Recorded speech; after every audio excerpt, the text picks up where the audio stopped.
Escute essa entrevista do Jimmy Dore à Fox News nos Estados Unidos. We're the ones provoking this war, just like we provoked the war in Ukraine. We are now provoking a war with China. Your enemy is not China. Your enemy is not Russia. Your enemy is the military-industrial complex, which has been fleecing this country to the tunes of hundreds of billions and trillions of dollars. The war machine cannot be stopped. The war machine, it certainly isn't Joe Biden making these decisions. I would like to know who is making the decisions. And I just want to remind everybody, the United States is the world's terrorist. We just set the Middle East on fire in the last 20 years, and now we're doing a proxy war in Ukraine, which we provoked, NATO provoked. This is all about hegemony, imperialism, and economic. As everybody's screaming about what a bad guy Putin is for invading Ukraine, the United States is currently occupying a third of Syria. And which third is that? It's the third that has the oil. And how do I know we're there to steal their oil? Because the President of the United States said so. Essa entrevista mostra como os Estados Unidos está ruindo na geopolítica global.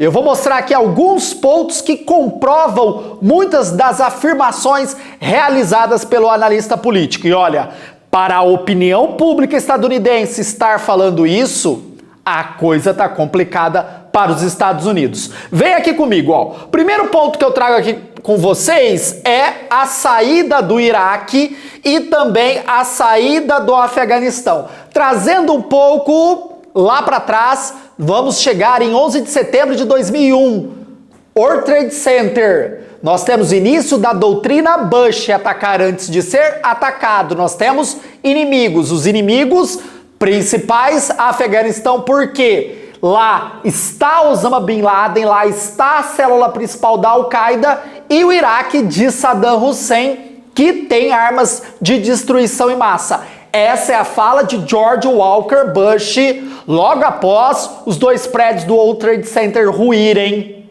O mundo entra em alarde. Os Estados Unidos invadem o Afeganistão à procura de Osama Bin Laden. Passa 20 anos lá e encontram somente no último momento do primeiro governo de Barack Obama. Dava a impressão que era uma cartada para ele se reeleger. Osama Bin Laden é morto, mas os Estados Unidos permanecem no Afeganistão. E agora no governo de Joe Biden, o que acontece? Uma debandada, uma retirada. E o mais incrível, o grupo que governava o país, que foi expulso pelo exército americano, retoma ao poder. Isso, os talibãs.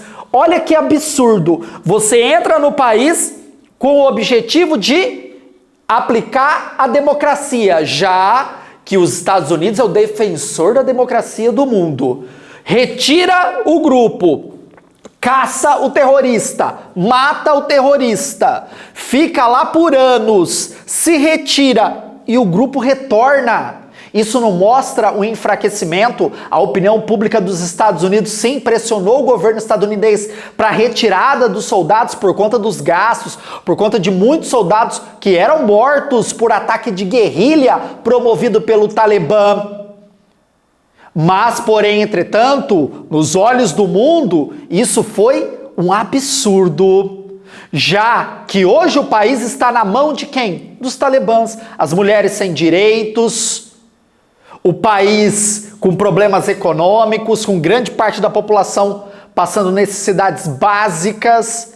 Foi isso que os Estados Unidos entregou para a população do Afeganistão. Aí você teve o quê? Muita migração, muitos refugiados afegãos espalhados pelo mundo, até no Brasil.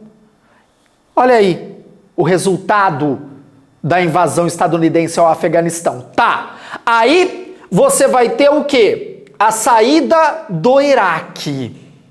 Os Estados Unidos retira os soldados aos poucos do Iraque, né? De uma forma mais gradativa, não de uma forma mais rápida, como foi no Afeganistão.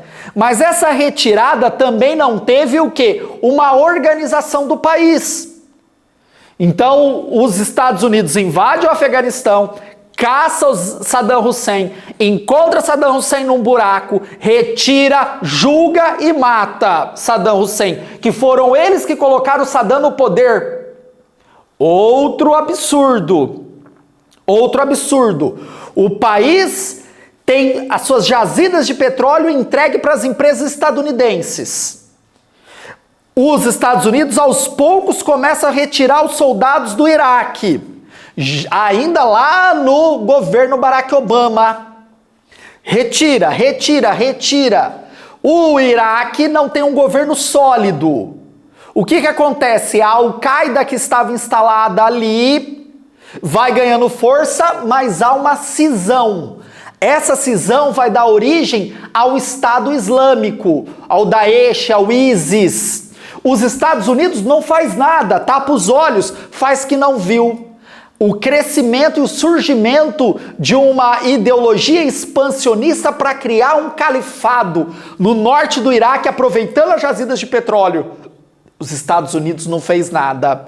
E o avanço do Estado Islâmico em direção ao norte do Iraque encontrou a fronteira da Síria. E a Síria já estava em colapso. Por quê? A Síria estava em colapso, Jean, porque a Síria vai sofrer o movimento popular que se deu início na Tunísia, chamado Primavera Árabe.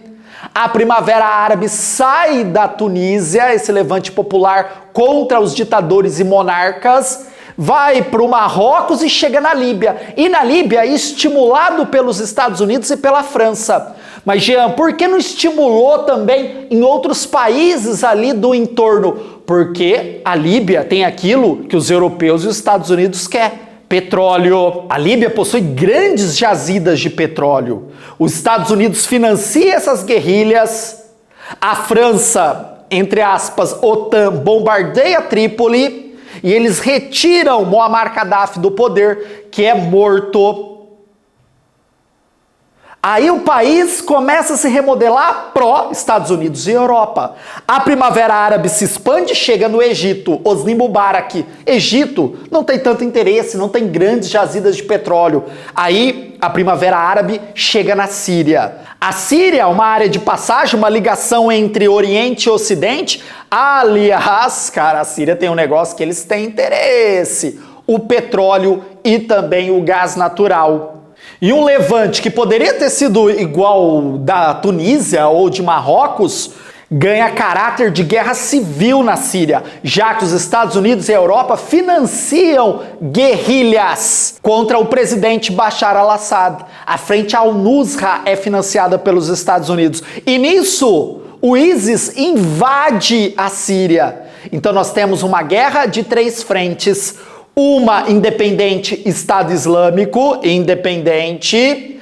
A outra, nós temos ali a Frente al-Nusra, financiada pelos Estados Unidos, e o governo de Bashar al-Assad, financiado pela Rússia e financiado pelo Irã. A guerra continua, quem paga é o povo que migra refugiados em direção à Europa. Caos social. A guerra perdura até hoje, claro, de menor intensidade em alguns pontos da Síria. Mas sabe o que a guerra representou para os Estados Unidos? A derrota. Porque Bashar al-Assad ainda permanece na Síria como presidente. Os russos bombardearam Alepo, bombardearam os guerrilheiros apoiados pelos Estados Unidos.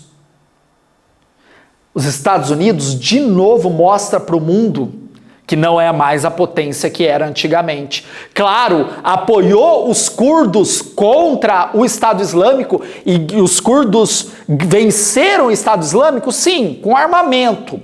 Mas você não teve ali a presença de soldados estadunidenses. Foi aí a única vitória de fato dos Estados Unidos na guerra da Síria. Foi outro ponto, olha aqui, vexatório dos Estados Unidos nos últimos acontecimentos geopolíticos. E aí, até agora, deixa aí nos comentários, tá? O que você acha da participação dos Estados Unidos, principalmente na saída vexatória do Afeganistão e na guerra da Síria? Deixa seus comentários, desce o dedo no like e se inscreva, canal de educação, geopolítica, atualidades e geografia. Volta aqui que não acabou não, não acabou não. Ó, afronta da Coreia do Norte. Kim Jong-un passa ano e entra ano, ameaça atacar a Coreia do Sul e o Japão. Aliás, ataca, mas o míssil passa por cima do arquipélago japonês. E os Estados Unidos não faz nada. No último governo dos Estados Unidos, sem ser do Joe Biden e do Donald Trump, houve até ali um diálogo, né? O encontro de Kim Jong-un e Donald Trump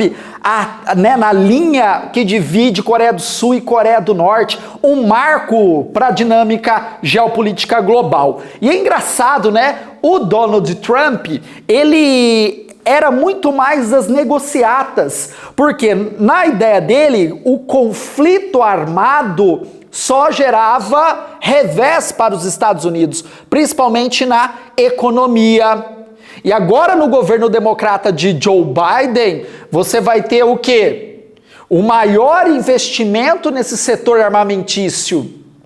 Nós tínhamos aquela ideia, né? Aliás, no Brasil tem aquela ideia que os democratas é da paz e os republicanos é da guerra. Cara, as duas frentes dependem do presidente. E o Trump era muito mais da negociação, tá? Pode não concordar com um monte de coisa que ele fez, coisas absurdas.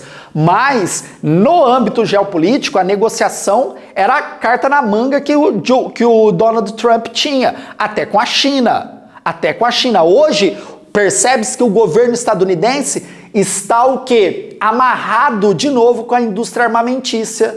O quê? Produzindo armamento para mandar para onde? Para cá.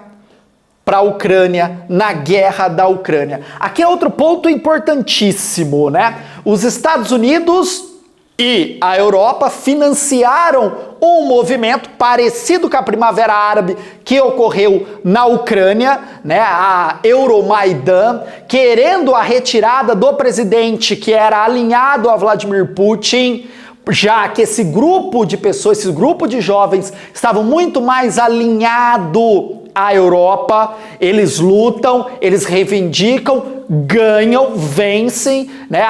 A Ucrânia tende a dar um passo mais para o lado europeu.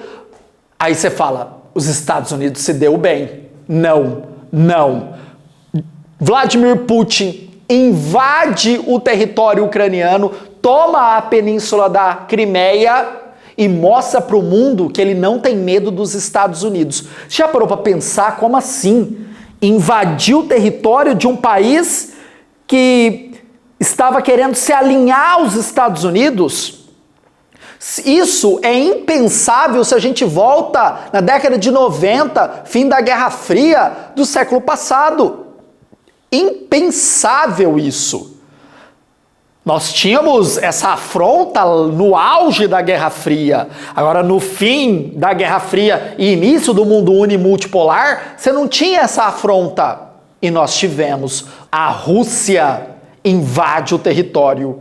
E anos depois, declara uma guerra e invade o território ucraniano. Reivindica as suas áreas e fala o seguinte: se vocês entrarem na guerra, a coisa vai complicar. Os Estados Unidos e a União Europeia não têm o que fazer. Não pode colocar homens em solo ucraniano para combater a Rússia. E aí mandam armas, estimulando essa indústria armamentícia estadunidense, que pelo jeito que o governo de Biden está na mão. E aí, o que você acha também da participação dos Estados Unidos na guerra da Ucrânia? Deixe aí nos comentários, ó, desce o dedão no like. E se você quer entender tudo de geopolítica, com muitas aulas, muito conteúdo, saber discutir, saber conversar, analisar uma reportagem de forma isenta, Geopolítica Flix, aqui na descrição tem o link, no bate-papo também tem o link, vem estudar com a gente, ficar conhecendo de muito assunto legal, atualidades, é show. Beleza, galera? Tamo junto, pra cima deles, é Gabarita Gel.